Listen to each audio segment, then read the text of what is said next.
இறை வார்த்தையில் இணைவோம். நம் ஆன்மீகத்தை பலப்படுத்துவோம். கிறிஸ்து இயேசுவில் எனக்கு பிரியமான அன்பு சகோதர சகோதரிகளே, இறை வார்த்தை பகிர்வின் தவக்காலத்தின் முதல் வாரத்தில் நம் ஆன்மீக பயணத்தை ஆரம்பித்திருக்கின்றோம். தவக்கால முயற்சிகள், தவக்காலத்தில் எப்படி நம்மை இறைவனோடு இணைத்து நம் ஆன்மீகத்தை இன்னும் பலப்படுத்த வேண்டுமென்று நாம் எடுக்கின்ற எல்லா முயற்சிகளையும் இறைவன் நிச்சயமாக கண்ணோக்கி கொண்டிருக்கிறார் என்பதில் ஐயமில்லை. இருப்பினும் அவர் காட்டுகின்ற அன்பின் பாதையில் நாம் கடந்து வருகின்ற பொழுது நாம் எத்தனை முயற்சிகள் எடுத்தாலும் அதையும் தாண்டி இன்னும் அபரிவிதமான அருளையும் ஆசிரியையும் இறைவன் நமக்கு கொடுக்க காத்து கொண்டிருக்கின்றார். இந்த தவக்காலத்திலே நாம் எடுக்கின்ற முயற்சிகள் ஒவ்வொன்றும் எப்படிப்பட்டதாக இருக்கும் என்பதை நாம் அறிந்து வைத்திருக்கின்றோம். ஏனென்றால் இந்த தவக்காலத்தின் முதல் ஞாயிற்றுக்கிழமை இன்று நம்ம கொடுக்கப்பட்டிருக்கிற நற்செய்தி வாசகம் சோதனைகளை கடந்து வர வேண்டும் என்பதுதான். இன்றைய நற்செய்தி வாசகம் ஆண்டவர் இயேசு கிறிஸ்து சாத்தானின் சோதனைகளை கடந்து வருகிறார் என்பதை அழகாக படம் பிடித்து காட்டுகின்றது. 40 நாட்கள் பாலைவனத்தில் உண்ணா நோன்பிருந்து தந்தையோடு தன்னுடைய உறவை இணக்கமாக ஏற்படுத்தி தான் சந்திக்கக்கூடிய இந்த 3 ஆண்டுகளில் எப்படிப்பட்ட பணி வாழ்வு இருக்கப் போகிறது என்பதை தந்தையிடம் ஆலோசித்து அதன்படி தன் வாழ்க்கையை தொடர்ச்சியாக இறைவனுடைய அருளும் ஆசீரோடும் ஆண்டவருடைய தந்தையினுடைய வழிநடத்துதலோடு நம் ஆண்டவர் இயேசு கிறிஸ்து இதை பயன்படுத்தி இருக்கிறார். 40 நாட்கள். இந்த 40 நாட்கள் தந்தையோடு இருந்து அவர் வெளியே வருகின்ற பொழுது அலகையினால் ஆண்டவர் இயேசு கிறிஸ்து சோதிக்கப்படுகிறார் என்பதை இன்றைய நற்செய்தி வாசகம் நமக்கு சொல்லுகிறது. சோதனைகளை கடந்து வருகின்ற பொழுதுதான் நாம் சாதனையாளர்களாக மாற்றப்படுகிறோம்.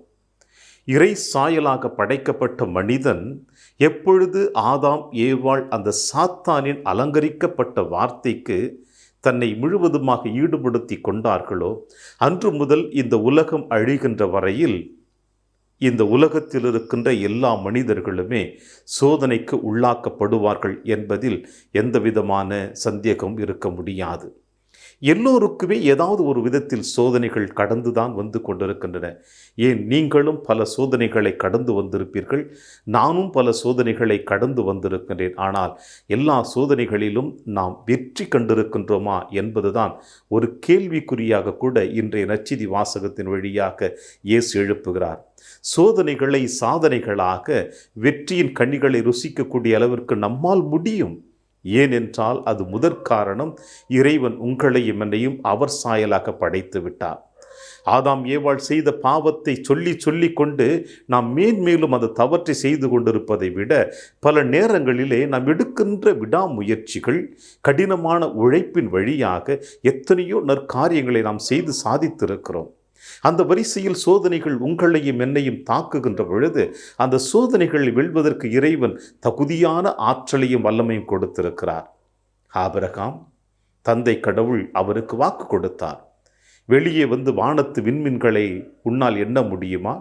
கடல் மணல்களை உன்னால் எண்ண முடியுமா?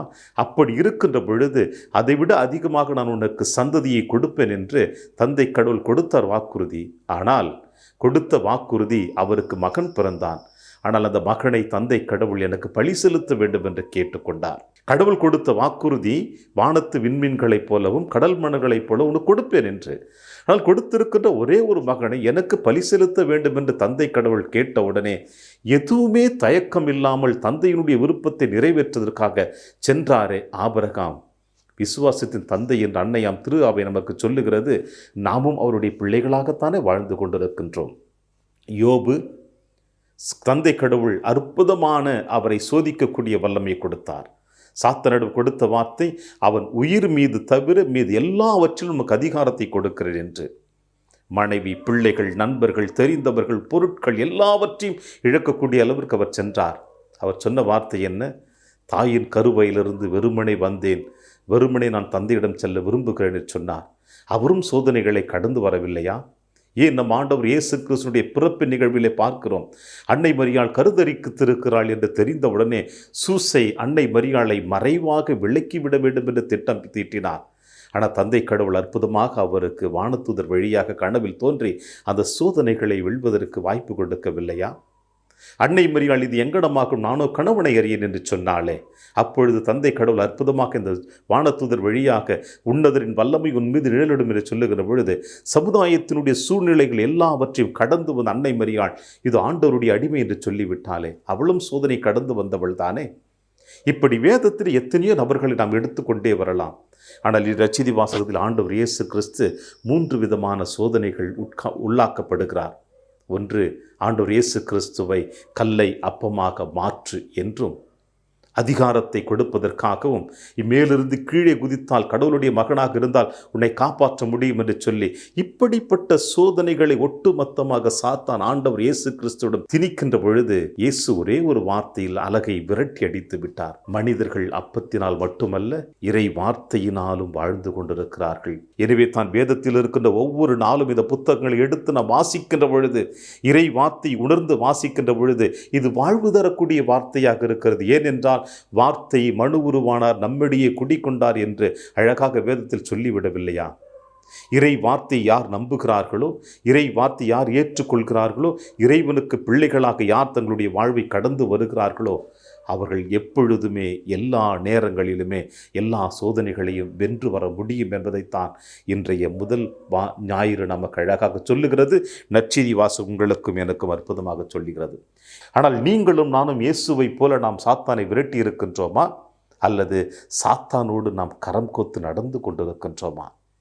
விரும்பியோ விருப்பம் இல்லாமலோ ஒரு சில நேரங்களிலே நம்மை அறியாமலே சாத்தானோடு நாம் பயணித்து கொண்டுதான் இருக்கிறோம்.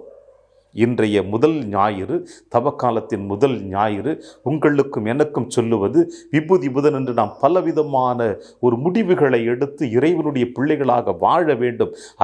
குறைந்தது இந்த ஆண்டிலாவது நான் செய்த பாவங்களுக்கு பரிகாரத்தை தேடி இனி வருகின்ற நாட்களிலே நான் இறைவனுடைய மகளாக வாழ வேண்டும் என்ற ஒரு எண்ணத்தோடு எதிர்பார்ப்புகளோடு இந்த 40 நாட்களை நாம் ஆரம்பித்திருப்போம். ஆனால் ஆரம்பிக்கப்பட்ட இந்த 40 நாட்களில் புதன், வியாழன், வெள்ளி, சனி, ஞாயிறு இன்று 5வது நாள் வந்துவிட்டது.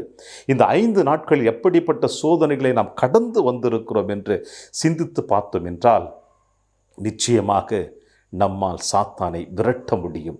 அதற்குத்தான் இந்த முதல் வாரம் நம் கொடுக்கப்பட்டிருக்கின்றது. சோதனைகளை எப்படி வெல்ல வேண்டும் என்று. அது எப்படி என்றால் இறை வார்த்தை ஒன்று மட்டும்தான், இயேசுவினுடைய தூய பிரசன்னம் ஒன்று மட்டும்தான். எனவே இந்த 40 நாட்களில் நாம் கடந்து வருகின்ற பொழுது இறை வார்த்தையை நாம் ஆண்டவரோடு பயணித்து கொள்ளக்கூடிய அளவிற்கு நம்பிக்கையோடு வாசிப்போம்.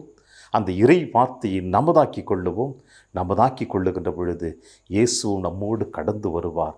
அப்படி கடந்து வருகின்ற பொழுது சாத்தான் உங்களையும் என்னையும் தொட வருகின்ற பொழுது இயேசு அதன் முன்னே நின்று, என் மகனை என் மகளை எந்த சூழ்நிலையிலும் சோதிக்காதே, அப்பாலே போ சாத்தான் என்று சொல்லிவிடுவார். இயேசு சொல்லுகின்ற ஒவ்வொரு வார்த்தைகள் இறை வார்த்தையை ஏற்றுக்கொண்டு நாம் பயணிப்போம். இந்த தவ காலத்திலே இறையாசிரியர் என்றும் உங்களோடு.